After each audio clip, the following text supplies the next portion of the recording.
Welcome to a new episode of the show. I appreciate you tuning in. Don't forget, throughout the week, I am still dropping countless reviews in the world of horror, whether it's movies, TV shows, games, books, whatever. But every Wednesday night at 8:30 p.m. Mountain Standard Time, I'm going to have some horror news to discuss, a new opinion piece, or an interview for you to check out. You don't want to miss any of that, and if you want to check the content out, the best way to do that is to get subscribed to my Linktree. You can do that by going to linktr.ee/T-Scary-Movie.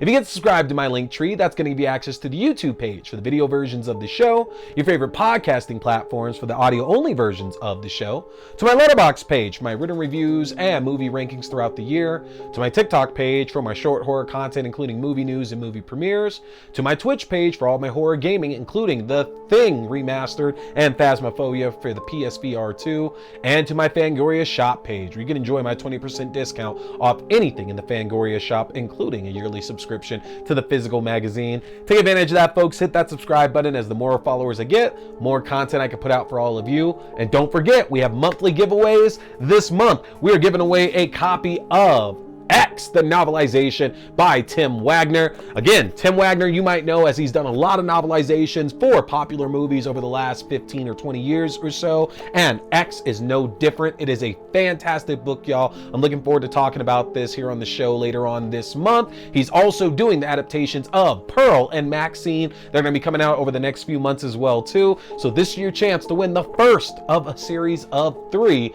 just by commenting on any video I'm putting out in the month of November. Go ahead and make a comment on it here on the YouTube page. Get you entered for a chance to win a copy of X. So what do we got in store for you here tonight? Well, folks, there has been a bevy of movie news, horror news, TV shows, all this stuff popping up over the last week or so. And I have picked 3 specific stories that I want to talk about with y'all here tonight. So it is time for some horror news. In our first story tonight, it has recently been revealed that Cineverse, along with Bloody Disgusting, has acquired the rights and will be producing a remake of Silent Night, Deadly Night. If you haven't seen this film before, this is a holiday horror classic about a young boy named Billy who watches his parents get murdered by a psychotic Santa Claus at Christmas time. And years later, on his 18th birthday, he has a psychotic break that puts him in the same place, and he becomes a murderous, rampaging Santa who is beholden to make sure folks are on the good list and not on the naughty list. Now, it is camp in the best way, and I think this is a great idea, especially by Bloody Disgusting, to pick up a franchise that still has some life left in the tank. It's beloved by a lot of people, and weirdly enough, the interest in the franchise has gone up more with each subsequent film. You know, I am a big fan of the second film, just because the second film in the original franchise pretty much recaps all of the first film, and then it adds in its own little small film to it as well. Like, honestly, it's hilarious because, again, more than half the movie is flashbacks of the first one. Like, you don't even need to watch the first one by itself. But the first one is good, though, and it's a funny, over-the-top, ridiculously bloody franchise for sure. But if you're looking for decent holiday horror, you can't really go wrong with the Silent Night, Deadly Night movies. Now, I haven't seen any of them after number 2, and I plan to rectify that this holiday season. I am going to be doing reviews for, I think there's 4 of them, right? Might be 5. But I'm going to be doing reviews for those here in December so I can finally finish the franchise out. And there was a bit of a pseudo remake that came out not too long ago that had Jamie King in it that's actually really good as well too. But this seems to be moving pretty fast, as it's already set to be released sometime in the end of 2025. I have to imagine we're looking at an October or November release. But after making history with their work on the Terrifier films, it makes sense that Bloody Disgusting is looking for another franchise in the horror realm that folks are familiar with that they can beef up and get some fresh eyes on. And I say that, I know Terrifier wasn't exactly a fresh franchise. Art the Clown appeared in All Hallows Eve, but this was still relatively new when Bloody Disgusting was able to step in and help the success that the Terrifier franchise has had. This is fantastic. I think putting Bloody Disgusting in charge of more of these franchises out there shows that this is not a site that's just looking to pander. They're a site that's actually looking to push through some change and push through some actual action to make horror even better than what it was. I've talked about before my love of Bloody Disgusting for decades at this point, so I am very much excited to see them continue on in this film space. I think this is a great idea, and they already have Mike P. Nelson, who recently did Wrong Turn. He did a segment for VHS 85 as well too. He is actually going to be writing and directing this script, and we don't know whether or not this is going to continue on any of the storylines that were left in the original franchise at all with Billy or his brother. And again, I haven't seen the other films, so I can't really speak that much on that story there, but we don't know if the plan is to do that same story over again, to cherry pick elements out of it. Who knows at this point? It's not like, and I hate to say it, but it's not like the material, the writing of Silent Night, Deadly Night is what a lot of people are remembering that franchise for. So I imagine as long as they have a murderous Santa Claus, potentially played by, you know, some young 20-something who had a psychotic break, then we should be fairly good. And even if they don't do that, I'd be very interested to see where they go with this particular story, honestly. Like, there's a lot of room for interpretation on this one for sure. And quite honestly, my only hope is that it can even be half as decent as the recent Slumber Party Massacre reboot, remake, sequel, whatever you want to call it, the one that came on Sci-Fi a couple years ago, because that was a perfect way to reapproach the material of a franchise like that doesn't take itself too seriously, that is definitely over the top, definitely bloody, and definitely highly sexualized. How do you take that and make that more interesting? And what the team behind that remake did is phenomenal. Again, it is one of my favorite remakes of horror that has ever been done, honestly, and that's surprising for a franchise like that. I say that I love me Slumber Party Massacre 2, though. That is my movie right there. But again, this remake that they did was fantastic. So Bloody Disgusting could achieve something like that here with their Silent Night, Deadly Night reboot. I am all aboard on that, y'all. That will be so much fun, and it looks like we're not waiting that long on it here. So stay tuned. This is intended for a theatrical release, and if Bloody Disgusting can keep giving us unrated movies getting a theatrical release, they will corner that market, and we might actually see a new influx of a lot more unrated movies hitting theaters. So stay tuned for more news on that one, y'all. All right, and our second story got a really interesting one for you. Stranger Things' Finn Wolfhard and writing partner Billy Burke have come on board to write and potentially direct a remake of the late 90s horror comedy Idle Hands. Now, if you haven't seen that movie before, that is a bona fide classic starring Devon Sawa, Vivica Fox, Jessica Alba, and it's about this young man who finds out that his hand has murderous desires, and after cutting it off, it'll be up to him and his recently killed friends to track this hand down before it murders his high school crush. It's a little bit like Evil Dead in a way, obviously, with having that evil appendage there, but it doesn't really dive that more into like the demonology that the Evil Dead franchise for sure pulls out. Like, there's some of that in this movie for sure, but it's really focused on a boy and his hand. Now, it is a cute horror comedy that a lot of folks remember because it was one of, I say few, but it is, I'm not kidding with this, one of the few mainstream films in the late 90s that played up pot and marijuana like to the ways that it did. Like, it basically took control of that zeitgeist, and films like this and How High and Half Baked, they are synonymous with marijuana becoming such a big thing in pop culture. I don't know why that's important to point out, but I do feel that is an important distinction to be made.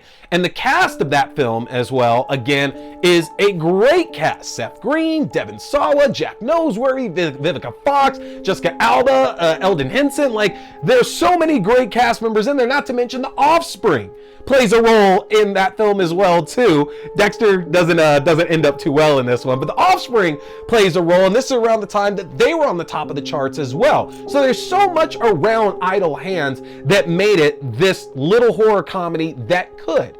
Doing a remake for it, honestly, isn't a bad idea, because an idea like that, to where a stoner burnout in high school has to cut his hand off because it's murdering people, It's not an idea that's like this golden thing that we can't ever touch again.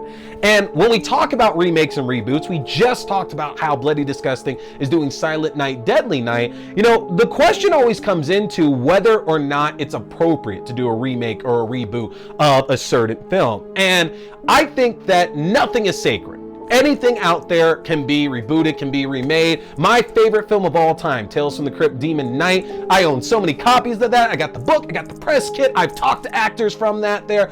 Everything about that movie to me is perfect. And yet, if they produce the remake of that, as long as it's like ends up being good, I'm gonna love the damn thing. And so I am very much pro remake, pro reboot. I've said on the show before that one of the biggest reasons behind it outside of quality is the fact that when you modernize a project that was done, especially a long time ago, it gives a new audience a chance to engage with it and maybe potentially find some interest in the original film. Now, of course, a remake like Speak No Evil that just came out then like completely shits all over that idea there, because the original film only came out a couple years prior and they're mostly the same. Like, yes, there's very much a tonal difference in it, but they're mostly the same though. But again, with any other remake, usually you're waiting a decade or two or three before you get that out there. And I'd say Idle Hands is prime for a reboot at that. I know that Finn Wolfhard and Billy Burke have their first film that they directed that's coming out next year, Hell of a Summer, I believe is what it's called. That's supposed to be a slasher film.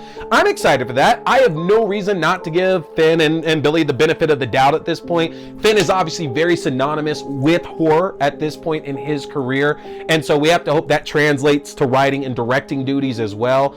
I think it'd be fun for the two of them to ultimately like direct this film, just because who else is going to do it? Like, I know that Sony and Jason Reitman are producing this film, so there might be a chance that depending on how they feel about Finn's capabilities, or if they see an early screening of Hell of a Summer, maybe that changes and they ask Jason Reitman to step in. But I think that'd be a pretty cool thing to see. Let's start getting younger directors out there who are working in this horror space, especially when we're seeing a lot of good debuts recently. You know, Don't Blink, or I'm sorry, Don't Blink. I keep calling it Don't Blink. Blink Twice was phenomenal by Zoe Kravitz. Was a phenomenal film, and that gives me hope for another round of younger filmmakers who know the genre to come in and do something exciting with it. Definitely go check out Idle Hands if you haven't already. It is a great Halloween themed movie that I think fits perfectly during that time frame, and we might be in November, but it still kind of works out super well around this time. Go check out Idle Hands and let me know in the comments section. Is that a remake that you'd be cool checking out there? What do you think about horror remakes in general? Let me know there, folks. And then our third and final story is a bit of a bummer here. Earlier this year, I did a review for Neil Marshall's Dog Soldiers, a tremendous werewolf movie that I actually got to see the debut on the Sci-Fi Channel, the American debut, decades ago. Didn't like it, refused to try to rewatch it for years. I caught bits and pieces on TV and just wasn't feeling it. And something told me there was a lot of people talking about it that I needed to revisit it.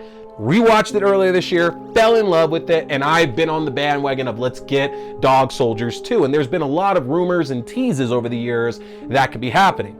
But just a few days ago, Neil Marshall gave us a disappointing update here on this film, that he has been trying to get the American rights back to Dog Soldiers for about 6 years at this point.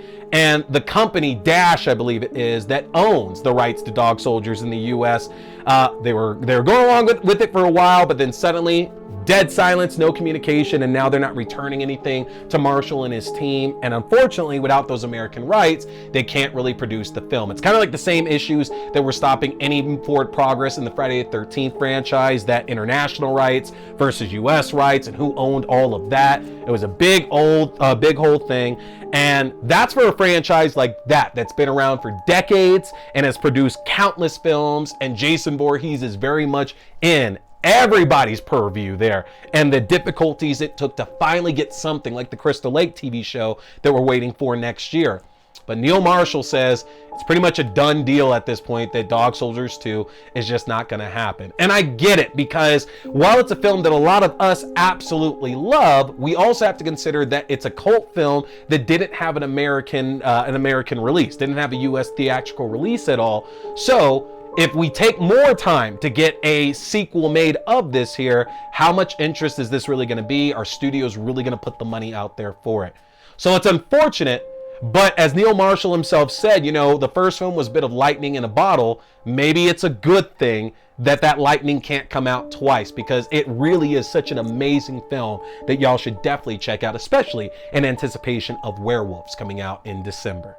So that's it for my horror news tonight, folks. Let me know what you're thinking about these stories here in the comment section, and make sure to hit that subscribe button because I got more great reviews coming, folks. We're going to be doing a review of Heretic here very, very soon. We got a lot of good stuff coming your way, folks. Don't want you to miss any of that. Don't forget, my name is T. We've been talking scary movies. Stay scared. Boy here is a big fan of Fangoria. So, if you want to check out the world's best horror magazine that's out there, get a chance to get yourself your own subscription, which I just got my first one back in 2022 and I don't regret it for a second. But if you want your own Fangoria subscription, or you like the Fangoria merchandise, then head over to the Fangoria shop and use my link if you want to save yourself some money, folks. That's an easy one to remember. Just go to shop.fangoria.com/AXDEW. Again, that's shop.fangoria.com/AXDEW, or use my specific code AXDEW at checkout. You can save 20% off your entire order, and that implies 2 subscription and one-time orders as well. You don't want to miss out, folks, because with the magnitude of horror movies we've had released in the last few years, and with what we have on the horizon, Fangoria is going to be your #1 source for all that great, juicy, bloody information in the world of horror. So again, head to shop.fangoria.com. Hey there, folks! Thanks for tuning in to T Watch This Scary Movie. I appreciate you checking out another review or movie news, whether we're talking movies, TV shows, books, or games, whatever, it's all scary. Remember, you can check out new episodes every Wednesday night at 8:30 p.m. Mountain Standard Time on the YouTube page for video. That's youtube.com/C/Theron Reynolds Scary Movie. Again, youtube.com/C/Theron Reynolds Scary Movie. And you can check out the audio version on all your favorite podcasting platforms. Just search T Watch the Scary Movie or TWASM. Don't forget, my name is T. We've been talking scary movies. Stay scared.